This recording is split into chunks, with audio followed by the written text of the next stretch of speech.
সেটা আমাদেরকে জনগণের ট্যাক্সের কাজে তারা আমাকে তুলতেছে। বুধবার সকাল থেকেই ঢাকা বিশ্ববিদ্যালয়ের বিভিন্ন প্রবেশপথ ও মোড়ে মোড়ে অবস্থান নেয় আইনশৃঙ্খলা বাহিনীর সদস্যরা। বিশ্ববিদ্যালয় ক্যাম্পাস প্রবেশে আরোপ করা হয় কড়াকড়ি।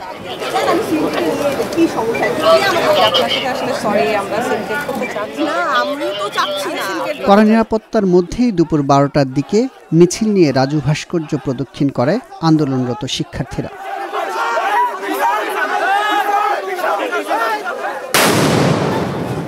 এ সময় 2 দফায় ককটেল বিস্ফোরণ হলে শিক্ষার্থীদের ধাওয়া দেয় পুলিশ। ফলে শিক্ষার্থীরা উপাচার্যের বাসভবনের দিকে চলে যান।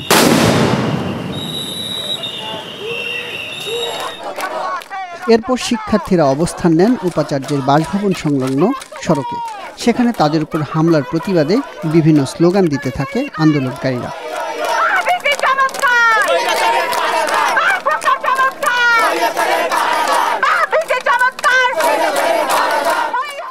রাজু ভাস্কর্যের সামনে গায়েবানা জানাজা করার কথা থাকলেও আইন শৃঙ্খলা বাহিনীর তৎপরতার কারণে দুপুর 2:30টার দিকে উপাচার্য বাসভবনের সামনেই পালন করেন কোটা সংস্কার আন্দোলনকারীরা।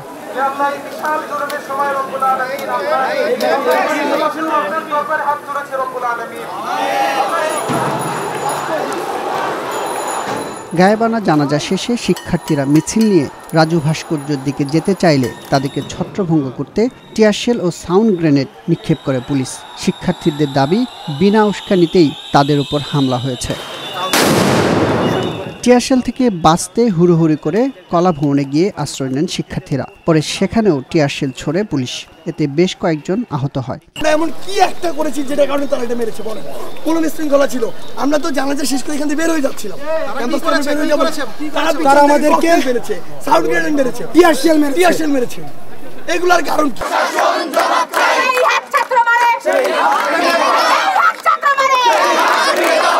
আমরা ডিসকাশনের জন্য আমরা অলওয়েজ প্রস্তাব দিয়েছি। এখন আমাদেরকে মেরে যে কোনো সিদ্ধান্ত নিতে হবে। আপনারা সংবাদকর্মীরা কেউ টিয়ারশেলের জন্য দাঁড়াতে পারতেছিলেন না। এখানে উপায় একটা জানাজা হয়েছে, জানাজার পর আমরা চলে যাচ্ছি না, তাহলে আমাদের উপরে কেন অ্যাটাক করা হলো? আমাদের শান্তিপূর্ণ মিছিল ছিল, যে কফিন মিছিল।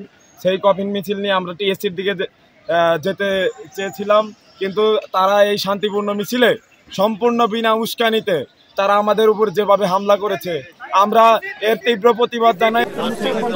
এর আগে দুপুরে রাজু ভাস্কর্যের সামনে কয়েকজন শিক্ষার্থী মাটিতে শুয়ে পড়লে সেখানেও টিয়ারশেল ছোড়ে পুলিশ।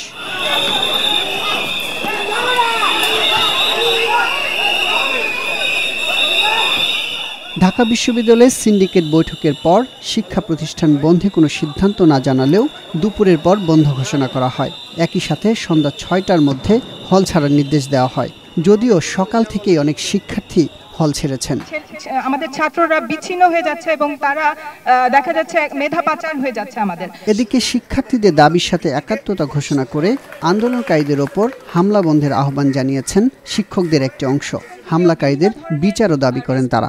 স্কুল, কলেজ, সকল শিক্ষা প্রতিষ্ঠান বন্ধ করে গলা চেপে ধরা হয়েছে। শাহবাগে আমরা দেখলাম বিজিবি সেখানে টহল দিচ্ছে। বলি, বাংলাদেশের সীমান্ত কি এখন শাহবাগ পর্যন্ত এসে থেকেছে যে বিজিবি আজকে এখন এখানে? আমরা এর তীব্র নিন্দা জানাই এবং প্রতিবাদ জানাই এবং তাদেরকে প্রত্যাহার করার দাবি জানাই। আমাদের ঢাকা বিশ্ববিদ্যালয় এবং বিভিন্ন পাবলিক বিশ্ববিদ্যালয় আন্দোলনকারী ছাত্রদেরকে রাজাকার ট্যাগ দেওয়া হচ্ছে। আমরা এটা প্রত্যাখ্যান করছি।